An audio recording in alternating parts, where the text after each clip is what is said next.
name of the Father, and of the Son, and of the Holy Spirit. Amen.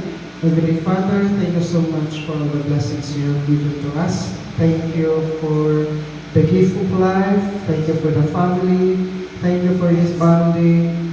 Thank you for the visitors we have today. Thank you for the family of Stewart, Emma Kay, for coming to our family. Thank you for blessing her to the rest of her family and for all of us. Thank you for always guiding us in the right directions.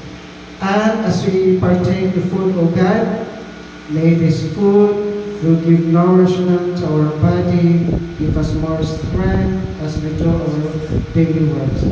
This we ask in Jesus' name we pray. Amen. In the name of the Father, and of the Son, and of the Holy Spirit. Amen. Amen. Amen. So let's enjoy our lunch.